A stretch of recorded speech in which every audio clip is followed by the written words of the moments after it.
Continuing with this idea of area under a curve and approximating those areas, we're going to move on and we're going to talk about Riemann sums. So we're going to use this situation. Bal, Malik, and Jada like to be on the road. One day they decide to experiment with how fast their vehicles can go. After recording some data, they begin to wonder, how is their distance traveled related to the velocity over the trip? So number one, on a certain stretch of highway, Bell puts on cruise control and drives at 70 miles an hour for 1.5 hours. Sketch a graph of Bell's velocity on this stretch of the highway. So go ahead and pause the video and sketch your graph. And then part 2, B, how much distance did she cover during that time period? So she was going a steady 70 miles an hour, so we just drew a straight velocity graph. Again, I labeled my axes, velocity over time. How much distance did she cover in that time period? Well, again, we can look at distance equals rate times time. So she was going 70 miles per hour for 1.5 hours. Again, our unit analysis, our hours cancel out. When we multiply these, we see that she's gone 105 miles. And just to kind of reiterate, go over what we talked about yesterday, if we think about this rectangle that I have, the area under this rectangle is my length is 1.5 times my height is 70. When I multiply the area under that curve is 105 miles. Number 2, Bell's little brother Malik is riding his bicycle with a velocity given by v of t equals 5 plus 6t for 0 to 3 hours, where v of t is in miles per hour and t is in hours. So that's just a line. Go ahead and sketch that graph of Malik's velocity on the coordinate grid, and then try to determine how much distance Malik covered over that 3-hour time period. Hopefully your graph looks like this. We have a y-intercept of 5, a slope of 6, so we graph that line. Using the same idea that we used above, to find the distance that Malik traveled, we just need to find the area under this. Well, it's not a straight line, but hopefully you recognize this as a trapezoid. And the area of a trapezoid, remember, is 1/2 base 1 plus base 2 times the height. Your bases, remember, are your parallel sides. So the area under this curve is going to be 1/2. My first base is 5, plus my second base is 23. And then the height of this is my 3 hours. When I pop this into my head or my handy-dandy calculator, I get that Malik traveled 42 miles. And again, what we did for that was simply found the area under that curve, under that function.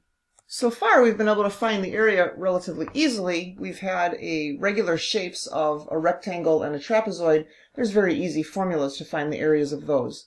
But now Jada is riding her motorcycle with a velocity given by v of t is t squared for 0 to 10 hours, and the graph of her velocity is shown. How can we use this graph to determine how far Jada has traveled? Well, the same way we did before, we just simply need to find the area under the curve. So let's think about this. First of all, during which 1-hour interval is Jada accumulating the most kilometers, and how do you know? Well, if we're looking for areas under the curve and we're looking at these different hours, then the hour between the 9 and 10th hour is when she's going to travel the most, because that has the biggest area. As we know, not all areas can be found using simple geometric formulas like we've used so far, so we'll have to approximate the area. To keep things simple, we're going to use 10 rectangles of equal width. How can we determine the height of each rectangle? Since we talked about this rectangle between hours 9 and 10, because it has the largest area, I wanted to use that one to demonstrate how we would do this. So the width of all my rectangles, if I have 10 equal rectangles, the width of all of them is going to be 1 unit. How are we going to find the height? What is the height of this curve? Well, this rectangle came up to my curve, so the height of each rectangle is going to be determined by the function value. Now I'd like you to pause the video and record the height, the width, and the area of each rectangle in the table below, and it might be easiest to use colored pencils to draw those rectangles in the graph above. here I have drawn all my rectangles in, and again, if we notice, the width of all those rectangles are all going to be 1. And now the height. The height of my first rectangle, well, if I plug in 0 into my function, I'm going to get 0. The height of my second rectangle, so I'm coming up to 1. If I plug 1 into my function, I get 1. When I plug in 2, 2 squared is 4. And if I continue this all the way, I see, because my function is just t squared, the height of each of those rectangles on the left end is just going to be squared. And then remember, to find the area of a rectangle, I'm multiplying my height times my width. So all of these heights multiplied by a width of 1, my area is going to basically be equal to the height. And just to point out, your area is not always going to be equal to your height, but because my width was 1, area is length times width, therefore my area was the same as the height. So now, what is your best guess for the distance that Jada traveled during those 10 hours? Well, remember, we're trying to find the area under the whole curve, so now we need to add up all those areas of the regular triangles, or of the regular rectangles. And when you add up all those rectangles, you should see that the estimate is 285 miles. Now, is your answer an overestimate or an underestimate? And this, again, should be somewhat obvious to see. We're obviously missing some of this area above all of those triangles, so it's going to be an underestimate. How do you suppose we could get an even better approximation of Jada's total distance traveled? We could probably have more rectangles. And that's the whole idea of integrals, is that we're going to eventually make it so we have an infinite number of rectangles, and therefore it's going to perfectly adapt to that curve. And before we move on too much, I want to just briefly expose you to two acronyms that will probably be used as LRAM and RRAM. So the LRAM is what we used on this problem. It's the left rectangular approximation method. And then obviously the RRAM is going to be the right rectangular approximation method. So now let's take a look at some of those important ideas of this section. So to approximate the area with n equal subintervals, remember we're finding a rectangle, so we need a length and we need a width. So the width of each rectangle, if we're dealing with the interval a to b, then the width of each rectangle is going to be b minus a divided by n, the number of subintervals you want to have. Then to find the height of each rectangle, we can either use the left rectangular approximation method, which means you're going to evaluate the function at the left endpoint of each interval, or you can use the right rectangular approximation method, which means you can evaluate the function at the right endpoint of each interval, or you can use the MRAM, which means you are going to evaluate the function at each midpoint of each interval. Then to find the total area under the curve, you're simply going to multiply the height times the width of each of those rectangles and add all of those rectangles together.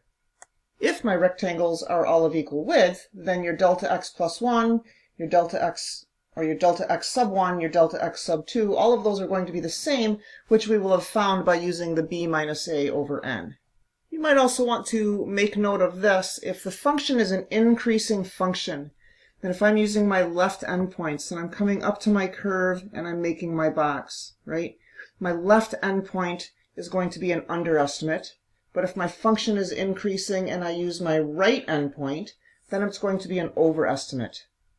Similarly, if my function is decreasing, then my left endpoint is going to give me an overestimate, and my right endpoint, on the other hand, is going to give me an underestimate. Just a couple things to be aware of. I would really like you to pause the video and try to do these couple check for understanding problems on your own. This is basically going to be your homework, and then you can come back and check your solutions. So this first example, to find my delta x. So my interval goes from -1 to 4, so I'm going to take 4 minus the -1, and I want 5 subintervals. 4 minus the -1 is 5 divided by 5, so my delta x is going to be 1. And now I'm using left endpoints, so I'm going to plug in 1, 0, 1, 2, and 3 into my function to get the height of each of my rectangles. So here I'm plugging in each of those intervals, and here are each of my 5 rectangles. my length times my width of each of those 5 rectangles. When you plug that into your handy-dandy calculator, you should get an approximated area of 31.561 units. I would like you to do a similar thing for part B using the midpoints. So you're going to find the midpoints of each of those intervals. So the midpoint in each of these intervals, so again, there's my height times my width for each of the 5 intervals, because I was told to have 5 intervals. If I pop this into my handy-dandy calculator, I get an approximated area of 52.035. So we definitely need to find a more efficient way to find an area under a curve, because these two areas are quite drastically different from each other. And another type of problem. The rate at which water flows out of a pipe in gallons per hour is given by R of t. Selected values of R of t are shown in the table. Use a right Riemann sum approximation with 4 equal subintervals to approximate the area underneath R of t from t equals 0 to 24 hours. Again, my delta x, I'm going to find by my endpoints, 24 minus 0, and I want 4 equal subintervals, so my delta x is going to be 6. So using the right endpoints, every 6 hours, there's my first 6. After another 6, I'm at 11.4. After another 6, it's 10.7, and another 6, the rate is 9.6. So those are the heights that I'm going to use for each of my rectangles. There I have the length times width of each of my 4 rectangles, and if I do that, pop that into my handy-dandy calculator, I get 255. Now what does this area represent? Well, what have I done? I have taken my rate, which is actually gallons per hour, so gallons per hour, and I've multiplied it by a number of hours. Using my unit analysis, I get that that's gallons is my final answer. So what does that mean? It's the amount of water that flows out of the pipe between 0 and 24 hours.